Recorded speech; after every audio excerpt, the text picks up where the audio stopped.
വൈവിധ്യം നേരിട്ട് കാണണമെങ്കിൽ വാഴക്കുളത്തുള്ള മഞ്ഞള്ളൂർ കൃഷിഭവനിലെത്തണം. 135 ഇനം നെൽവിത്തുകളാണ് കൃഷിഭവൻ ഇവിടെ പ്രദർശിപ്പിച്ചിട്ടുള്ളത്.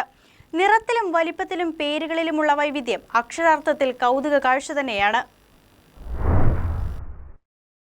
135 ഇനം നെൽവിത്തുകളുടെ അപൂർവ ശേഖരമാണ് വാഴക്കുളത്തുള്ള മഞ്ഞള്ളൂർ കൃഷിഭവനിൽ ഉള്ളത്. അന്യം നിന്ന് പോകാതെ സംരക്ഷിക്കപ്പെടുന്ന വിത്തനങ്ങൾ ഉൾപ്പെടെ രാജ്യത്തിൻ്റെ എല്ലാ ഭാഗങ്ങളിലും കൃഷി ചെയ്യപ്പെടുന്ന നെൽവിത്തുകളും ഇവിടെ സൂക്ഷിച്ചിട്ടുണ്ട്. കർഷകർക്കും ഗവേഷണ വിദ്യാർത്ഥികൾക്കും പഠനവിധേയമാക്കുന്നതിനു വേണ്ടി പ്രത്യേകം നിർമ്മിച്ച ഷെൽഫിൽ പേരെഴുതിയാണ് ഇവ പ്രദർശിപ്പിച്ചിട്ടുള്ളത്. വയനാട് ചെറുവയൽ രാമൻ, വയനാട് പ്രസീബ് എന്നിവരാണ് രാജ്യത്ത് തന്നെ നെല്ലിനങ്ങൾ സംരക്ഷിക്കുന്നതിൽ പ്രശസ്തർ.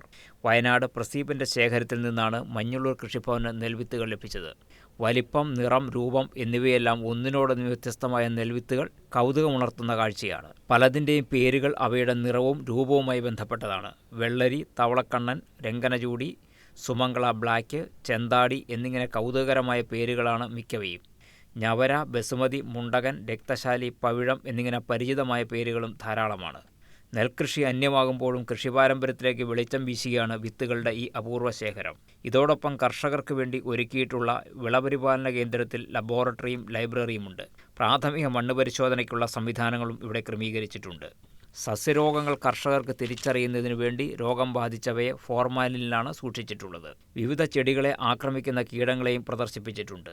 വിളപരിപാലനത്തിൻ്റെ സമഗ്ര വിവരങ്ങൾ കൂടിയാകുമ്പോൾ മഞ്ഞള്ളൂർ കൃഷിഭവൻ ഒരു സമ്പൂർണ്ണ കർഷക ഗൈഡ് തന്നെ ആവുകയാണ്. News desk KCV news.